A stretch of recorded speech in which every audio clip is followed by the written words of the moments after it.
Washington State Department of Health media briefing. I'm Nikki Ostergaard, your facilitator for this event. I'd like to welcome our panel for today. From the Washington State Department of Health, we have Dr. Umair A. Shah, Secretary of Health, Dr. Tao Sheng Huanget, Chief Science Officer, Lacey Ferenbach, Deputy Secretary for Prevention and Health, and Michelle Roberts, Assistant Secretary for Prevention and Health. To begin today's briefing, we'll open with remarks from Secretary of Health, Umair Shah. Thanks, Nikki. Thanks for kicking us off. And good morning, everybody. I wanted to just start by welcoming, again, our media partners, and just want to thank all of you for continuing to be with us.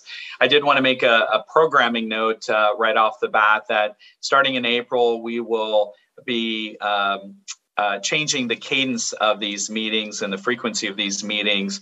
And so there'll be more information from our comms team, but we will be moving away from this either weekly or every other week schedule that we were on. So just more to come. Wanted to at least let you know right up front. Today we have my colleagues here. We're here to discuss several critical topics that are important for people across Washington. And the first thing and for most important thing is the fact that overall continuing to see positive trends in our state, which remains very hopeful news and continuing good news for all of us. And just want to thank all Washingtonians for everything that they have continued to do to be able to fight this pandemic, and certainly to be safe and protected, and also the same of those around them. The important information we're going to be sharing today includes, as you know, the announcement around the additional booster shot that you heard, and also BA2, the status of that in our state. And then we're also going to discuss a little bit about Washington's supply of antibody treatment for COVID-19 as well. So we'll turn it over in order to our colleagues, my colleagues, to be able to answer and describe those separate topics.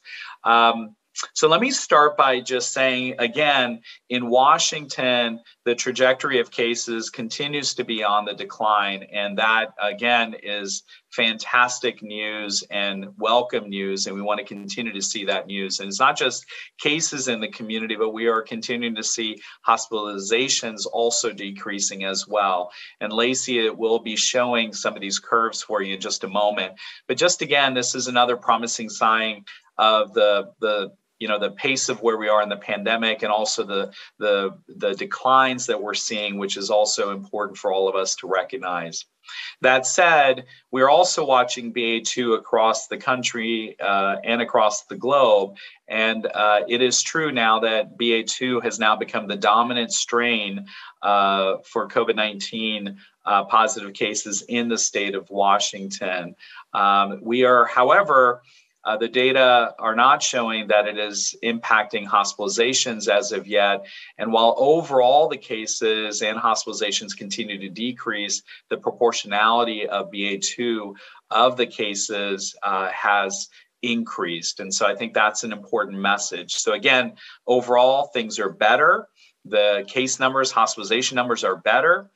BA2 is now the dominant strain in Washington, and we are certainly watching that very closely because we are recognizing, obviously, how it's playing out in other parts of the country and the globe. Hospitalizations are similar to the low point in summer of 2021, and cases are nearly as low. So again, this is wonderful progress, and we are very happy to see this. Things are absolutely better, but we continue to monitor the situation as we had committed to in the Walk Forward plan that we had put out just a couple of weeks ago.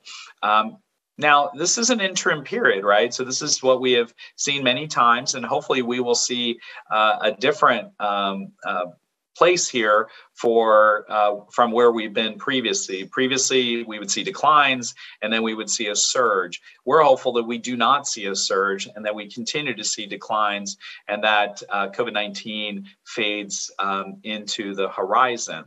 But this is also a time to at least remember that we need to have those tools available and make sure that we and our families and those around us are prepared.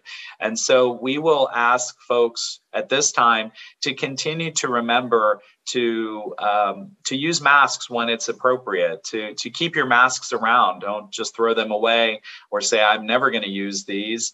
Also, we're asking folks to make sure that they have test kits on hand as well. And then certainly the main message that we have said throughout is staying up to date on your vaccinations and your boosters. And that is really critical. And let me talk just for a moment about the masking piece. And, this is just really more about how many are viewing masking right now. It is true that with low numbers and low potential for exposure or lower potential for exposure, that we do have a situation where many folks are saying, I don't need to wear a mask ever. And what we are continuing to remind people that it's an additional layer of safety, especially when you're in crowded, confined spaces or places with poor airflow or filtration inside. This would be perhaps a small crowded building or facility, an older building. If you're going to visit someone in your family or even somebody that's not in your family who is immunocompromised or at risk for severe illness from COVID-19, consider testing and wearing a mask before you visit. And then certainly we know that we have spring break coming up and holiday travels. And if that takes you to community where COVID-19 levels are higher, especially if you're doing, for example, international travel, we really want you to also think through about wearing a mask, especially indoors, and also making sure that you're updated on your vaccines. Again, the reminder, the masks are still required in certain places like public transportation, healthcare, and correctional settings. And it's also a reminder that if you've been exposed to COVID-19 or have confirmed COVID-19, we absolutely want you to wear a mask anytime you're around others for the full 10 days. So again, hopeful news, positive news, but just a reminder to people when they should be wearing masks or when they should be considering wearing masks as an additional layer of safety. And then just having those test kits around and certainly staying up to date on vaccinations and boosters. So again, as we walk forward and we put out there is that it's really important for us to continue to go forth with our activities and move forward with all the different things that we want to do, especially as we're getting into the spring to summer months, but we want to make sure that we're also thinking about safety and health in the process. So with that, I am going to turn it over back to Nikki and let Nikki go through our different speakers. Thank you, Secretary Shaw. Next, we'll go to Deputy Secretary Lacey Ferenbach.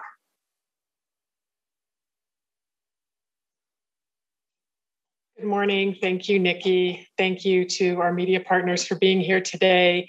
I'm going to give a quick update on what we're seeing in our data and surveillance activities. As of March 23rd, the subvariant BA2 accounts for 51% of sequenced specimens in Washington state. And nationally, the CDC is reporting that BA2 is about 55% of sequenced specimens. While BA2 appears to be slightly more transmissible than BA1, we do not believe it is more severe from a clinical standpoint. And we are also looking at not just the percent of cases that are a particular variant or subvariant, but also how that fits into our broader disease trends. Both hospitalizations and new cases in Washington state are continuing downward. And those declines have slowed down, but they are very low. They're similar to our summer 2021 lows. And deaths, daily deaths in Washington state are again, finally in the single digits. Currently, only 6% of hospital beds are occupied by COVID-19 patients. So these trends together, as Dr. Shaw mentioned, are reason to be cautious, in terms of that presence of BA2, and also reasons to be hopeful because disease is low in our state.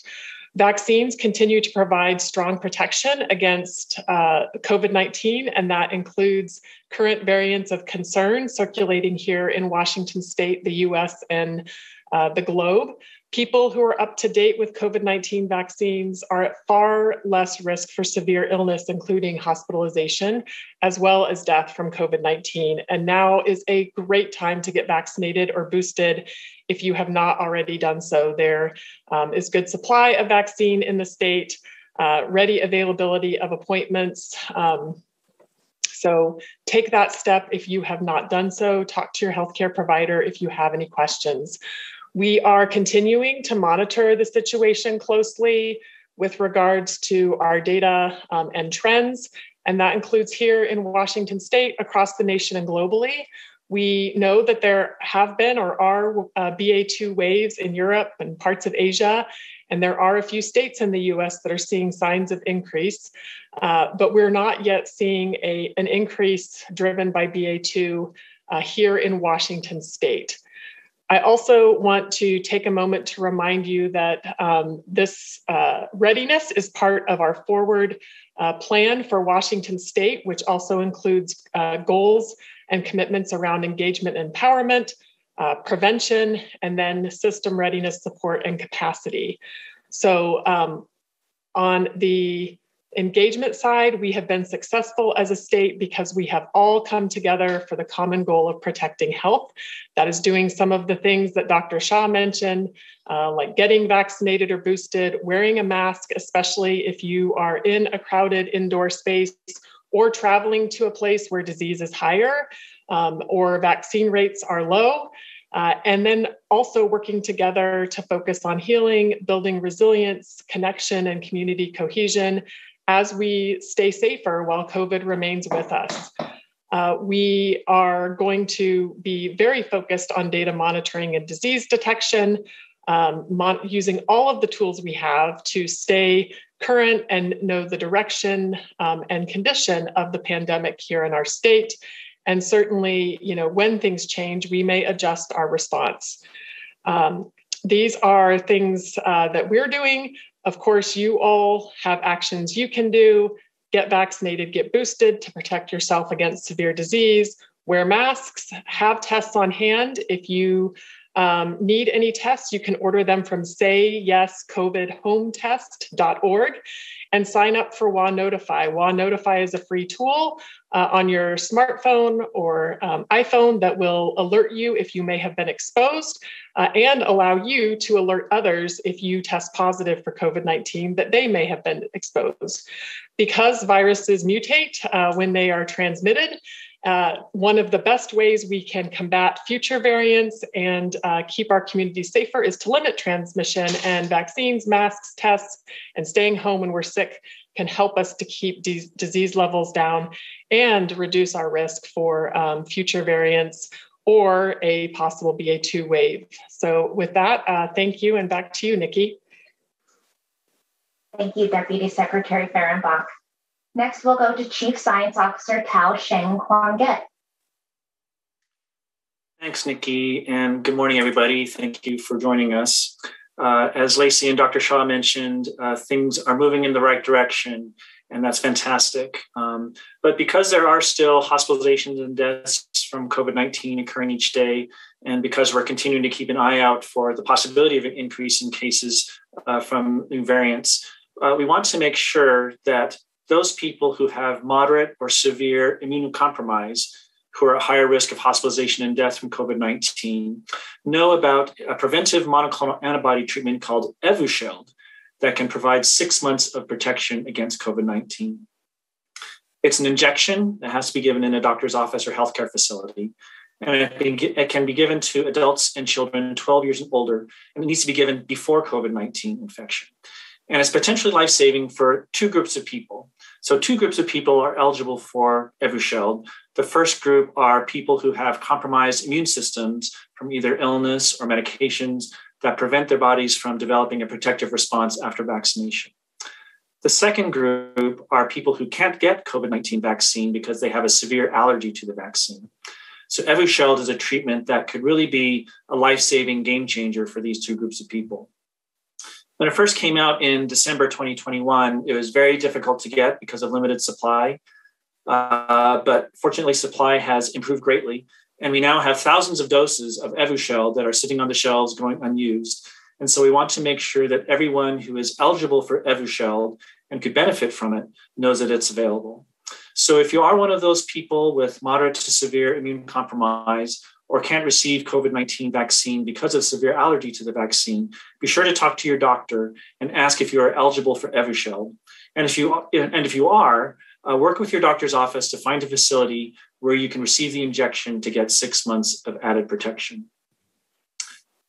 In addition to Evusheld, which is given before COVID-19 infection, we also want to make sure that people who are at high risk of severe disease from COVID-19 know to contact their doctor right away when they first develop symptoms of possible COVID-19 or test positive for COVID-19 so that they can talk about possible treatment with medication. Because if you have a chronic condition such as cancer, chronic heart disease, chronic lung disease, diabetes, certain neurologic conditions, among a whole host of other chronic conditions, there are antiviral treatments and a monoclonal antibody treatment that can significantly lower your risk for hospitalization and death. However, they're only available by prescription, and they have to be given in the first few days of symptoms to have an effect.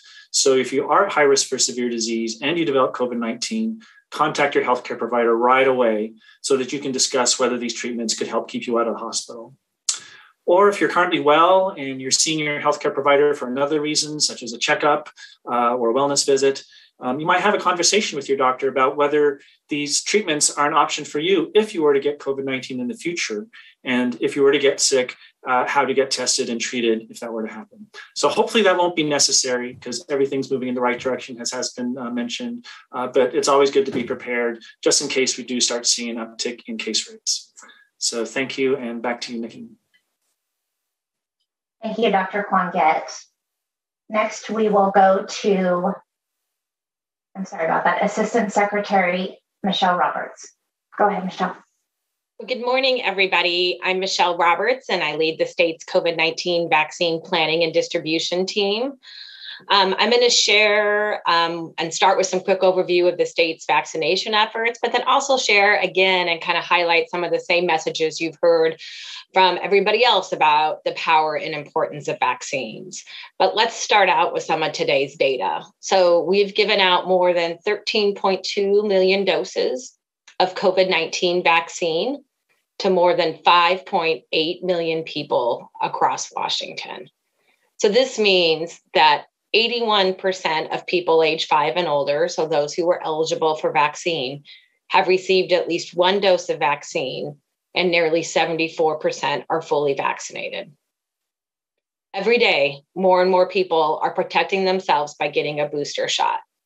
Across the state, we've given out nearly 2.7 million doses of 2.7 million booster doses of vaccine. So, and speaking of booster doses, there's some good news from our federal partners this week. For some, an additional dose of booster dose is now available. Yesterday, FDA and CDC authorized a second booster dose of the Pfizer and Moderna mRNA COVID-19 vaccines for those age 50 and older, and for certain people age 12 and older who are immunocompromised. This morning, we received formal guidance from the Western State Scientific Safety Review Work Group in support of the FDA and CDC's recommendations.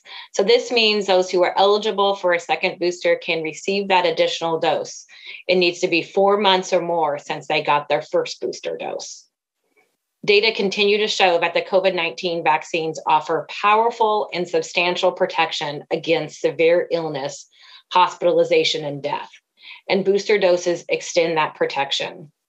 Booster doses are especially important for those at highest risk of severe COVID-19, including people age 65 and older, and people with underlying medical conditions that suppress their immune system. We can't emphasize enough that staying up to date on COVID-19 vaccines can save your life. Everyone age 12 and older is eligible to get a booster dose 5 months after completing, excuse me. Hold on one sec.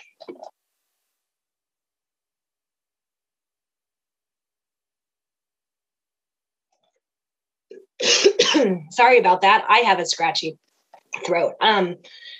Everyone 12 and older is eligible to get a booster dose. Sorry, I'm going to come back after questions. Want to take a moment? Yeah, Michelle, why don't you take a moment? We'll come back, and I hope you feel a little bit better there. Nikki, we'll turn it to you, and we'll start Q&A, and then when Michelle's ready, we can let her finish. Thank you, Michelle, and thank you, Dr. Shaw. We'll come back to Michelle for the final part of her remarks. This will bring us to the Q&A segment of today's briefing. First up, we have Nicole with Cairo Radio. Nicole, just one moment. Nicole, go ahead. Good morning, everyone. With BA2 on the rise, obviously, and some counties are seeing a rise in cases and hospitalizations. King and Snohomish County, for instance, I believe in King, it's gone up 26% in the last week. Does this appear to be linked to the lack of masks now in the last couple of weeks, or is it linked to BA2, or is it a mix of both? And is it possible that we could see some restrictions coming back? And if so, which restrictions would those be? Thanks, Nicole, for the question. And, I think the first thing we have to remember is that we are seeing the proportionality increase of what percentage that we are seeing BA2 characterized within the number of cases. But overall, across the state, the total number of cases as well as the hospitalizations, that those are decreasing. So I think it's important to remember that while we may be seeing some increases in certain communities versus others, overall in the state, we're seeing the total number of cases are coming down. That said, we are obviously monitoring what's happening. And I think when you ask the question about the masking, I believe what you perhaps were getting at is that people not wearing masks as much, if I understood the way you were framing yes. that. Is that correct? Okay. Yeah, that's correct. Yeah. So, from that standpoint, it is something that we continue to remind everybody that there are certain settings where we do believe that masks are important. Now, again, the statewide requirement for masks, as you know, has gone away, but there are certain settings where I know all the people that are on our team right now on this media briefing that we have our mask with us and we use, but then there are other settings we do not use. And so I think it's important for us to just be thinking about that as community members of when's the right time for us to utilize. And then certainly we also recognize that there may be other considerations that are as part of how we're looking at what kinds of activities that we engage in or when we engage in those activities. So I think that's the key message for us, is that we are watching BA2, and obviously we are seeing in some places some increases, and they're still small. And if they're small in a community, remember the big thing that we're looking at is how is that driving the transmission across the state. The other comment or question that you asked was about whether restrictions or anything else would come back. At this point, we're continuing to monitor what's happening. And obviously, if we had a situation where we had a significant surge across the state, then we would have to look at what are additional tools that we would need to be, perhaps even policies need to be looked at. But at this point, we are continuing to just remind people the importance of all the different messages and the actions that we have laid out there. So, Lacey, I think you were wanting to add something as well, and then we can turn it over to Michelle. Yeah, no, it's really to the first part of Nicole's question. When we look at other parts of the US and the globe where they are seeing waves, it likely is a combination of factors in change in policies, which also people, signals to people things are getting more back to normal. So there's more, not just less masking, but more activity happening, combined with waning immunity. So it really is important to think about the measures you can take in the midst of BA2, which we did mention is more transmissible. And that includes, being up to date. So being boosted if you're not boosted, getting vaccinated if you're not vaccinated, even if you had COVID, and even if you had COVID fairly recently, taking those steps and then, having your masks around and using them in more risky environments, certainly all of those things will help us keep disease rates low. If we experience a wave, keep the wave relatively low. The other that we haven't mentioned and should is maximizing ventilation. So doing as much as you can outdoors, or if you're indoors, having windows open or your filtration and airflow high. Nicole, would you like to ask a follow-up? I think that's it for me. Thanks. Okay, thank you. At this time, I would like to return to Michelle for her final comments. Well, thanks everyone for your patience and coming back. Seasonal allergies, and I can make a plug for the importance of having at-home COVID tests. So when you have symptoms that may be similar to COVID, you can take one, which I have done throughout this allergy season to just double check that I know what's going on and I don't have COVID and I'm not at risk of spreading it to my family or friends. As far as getting back to booster doses, just really, again, to emphasize the incredible importance of staying up to date on COVID-19 vaccines. So either initiating or getting your initial booster doses if you haven't done that yet, or for those groups who are now eligible for a second booster dose if it's been 4 months since their last booster dose. I want to thank everybody who's staying up to date on their vaccines. And like others have said, now is the time for everybody who's eligible to get boosted and hasn't yet, make that appointment today. So right now, 58% of people age 12 and up who are eligible have gotten their booster dose of vaccine. 64% of eligible people age 50 to 64 are boosted. And 75% of eligible people age 65 and older have received their first booster. It's important to note that these numbers are kind of statewide numbers, and there is significant variation among different groups by counties, by neighborhood, by race, ethnicity, by age. So this can increase your individual risk. So you can learn more about what may be happening in your county or within your age group on our data dashboard at doh.wa.gov. And before closing, I want to give a quick update on vaccines for kids age 6 months to 4 years of through age 4. Right now, we still don't have a final timeline on that. FDA is awaiting additional information regarding the ongoing evaluation of those vaccination in that age group. Pfizer says they expect to have more data on 3 vaccine doses in that age group in the coming weeks. Moderna has said they'll apply for FDA authorization for its vaccine, and we'll keep you updated on any new developments. So in closing, getting vaccinated and staying up to date on your vaccines continues to be the best way to protect yourself and those around you from COVID-19, especially against severe illness. To find vaccine locations near you, visit the state's vaccine locator website or vaccines.gov. If you need help or have questions, call the state's COVID-19 vaccine hotline at 833-VAX-HELP.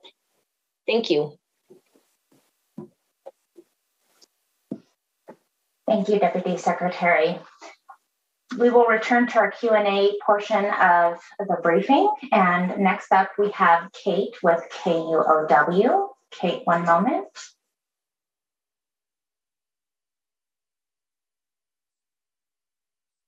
Okay, Kate, go ahead. You should be able to talk. Hi, all. Thank you so much for doing this today. I appreciate it. Just wanted to see, in the midst of all of the information that people are getting about BA2, surges elsewhere, booster shots, everything that's coming out, what is the main thing that you want the public to know at this point in time? If there was sort of one takeaway message for folks, what would that be?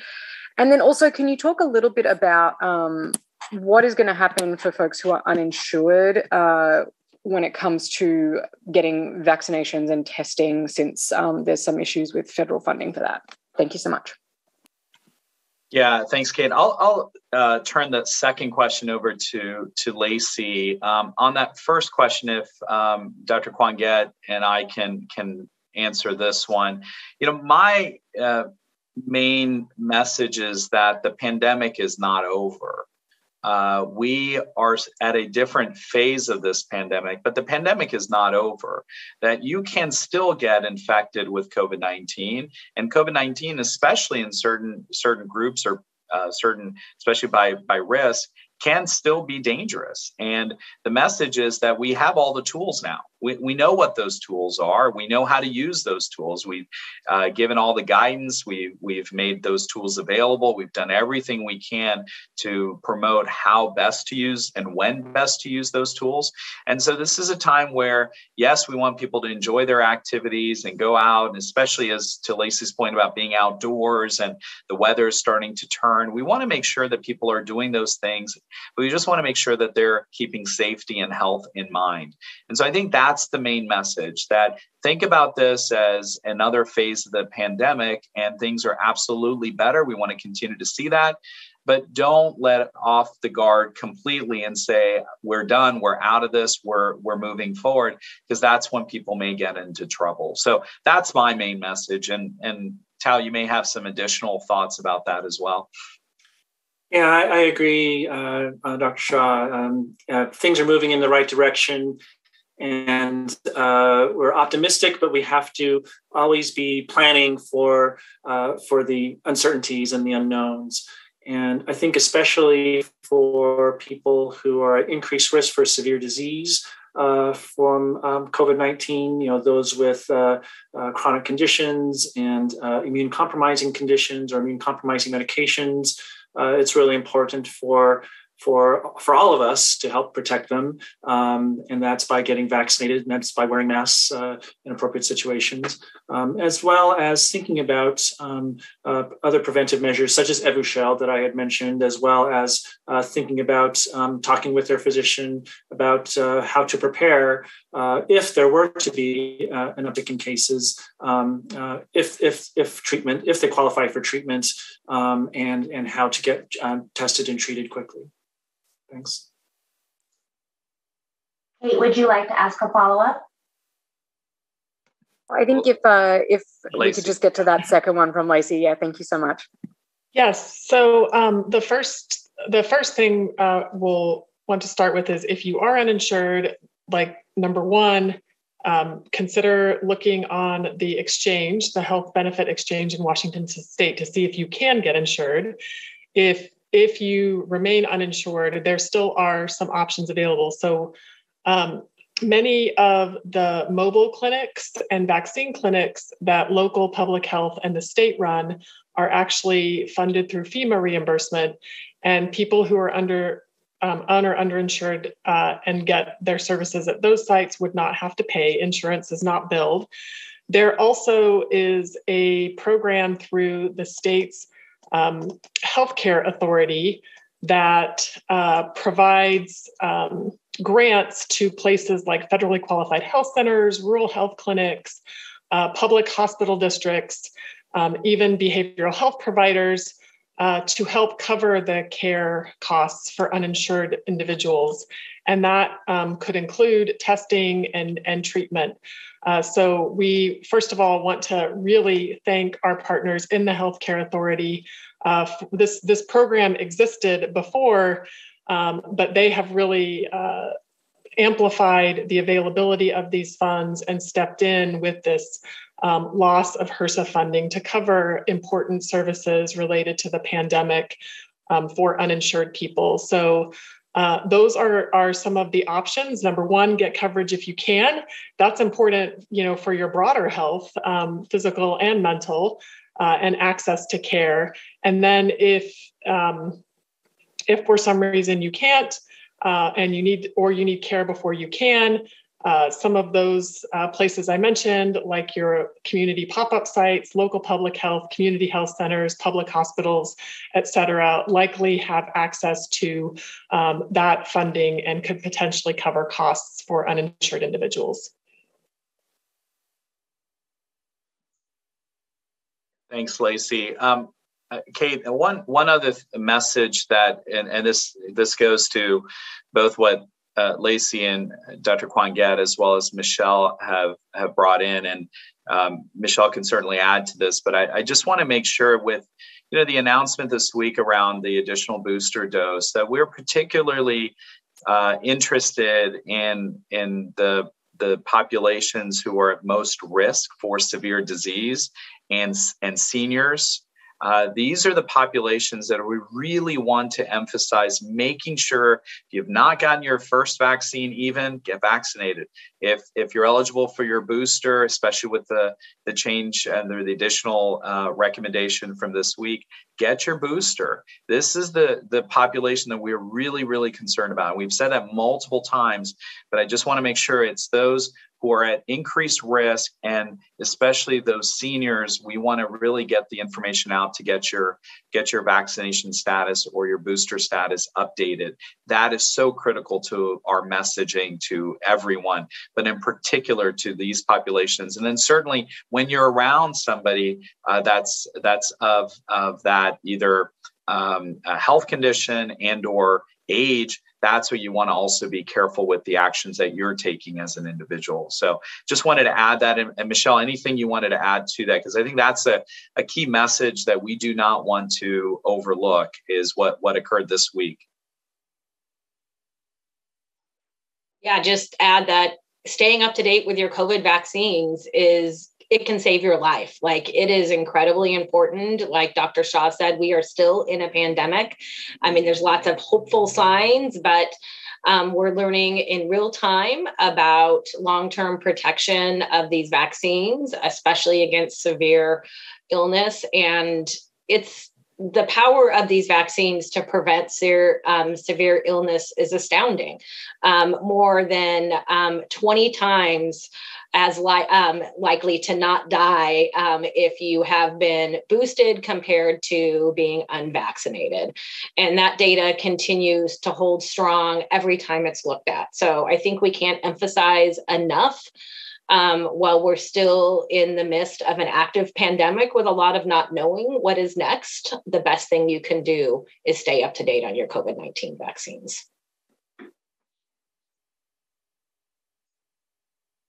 Thank you. Our final question comes from Sally with the South Seattle Emerald. Yeah, Sally, just one moment. And go ahead. Thank you very much. I just want to follow a little on what maybe what Kate asked. And I want to make sure I understand the statistic, because it seems as if our counting of cases is less accurate today because of at-home testing than it was maybe 2 months ago. Can someone comment on whether you think our statewide numbers remain accurate? Thanks, Sally. This is something we've talked about many times previously, is the fact that as we get our tests, and especially the goal to get tests into the hands of people, the individual, the Washingtonian, the consumer, it is true that we are going to see less and less being reported to public health agencies. And that's what the state health department relies on when it comes to that and laboratory testing when we look at our numbers across the state. That's part of the reason that we have been so focused on not just one number, but a set of numbers. And then the other piece of the important number is the hospitalizations. And that severe disease, that hospitalization number, that is what also is helping us continue to look at what's happening across the state, monitoring what's happening across the state, and then certainly taking appropriate actions when warranted. So I think you're correct that we get less and less a look of what's happening. But there is no doubt that all the different numbers that we are seeing and all the different information that's coming in, the summation of that is that things are improving. So it's not, it's both can be true at the same time, I guess is where I was going, is that we do get a less of a look, but we're also relying on additional data pieces that help us make decisions and or monitor what's happening in the state.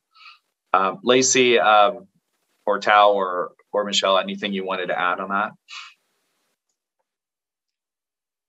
I think you covered it well on the data side. I'll say, it is a trade-off. And also we think that at-home tests are a really valuable public health tool. They're low cost, they're convenient. You have them in your home. You can use them frequently as long as you have supply. And that can be to test before you go visit someone who is immunocompromised or at risk for severe disease. It can be when you have seasonal allergies or other signs or symptoms of COVID-19. You don't have to leave your house, right away, and you're not going out and potentially exposing others to COVID. So, it does reduce our visibility, and we have lots of other signals that we're looking at, as Dr. Shah mentioned, and they're a tool that help us stop the spread. And the only things that I would add are, we're glad that people are using home testing. And as Lacey said, it's such an important tool. And if you test positive at home, you can report your case by phone so that your case can be included. I guess the other thing I'll mention is that our epidemiologists have been working hard at updating our surveillance system for COVID-19 so that we can account for home testing and still provide the important data that we need to follow the course of a future surge were it to happen. Thanks. Thanks, Sally, for that question. I know we're at time, so I will just go back to Nikki, and as we close, just say thank you again. We are continuing to see positive and hopeful news.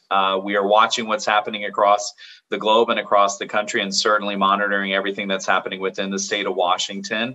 And we want to remind everybody, just make sure that you have those tools available, access them, have them in your home, have them in your, in close by, so that you can use them at the appropriate time. And we continue to make sure that people are reminded of how important it is for vaccinations and boosters, and especially the populations that we are equally concerned about right now, which is those who are with a chronic health condition, immunocompromised, or seniors. So just want to say thank you again to our media partners. And again, we will, I believe that's the last question, if I'm correct. And if so, I'll turn it back to Nikki. Thank you, Dr. Shah. This does conclude the question and answer segment of our briefing. This also concludes today's media availability. If any of our media partners have follow-up questions, they can address those to doh-pio@doh.wa.gov. I'd like to thank our panelists for their time today, and TVW for hosting today's live stream and archives of past briefings. Thank you, everyone, and take care. Thank you.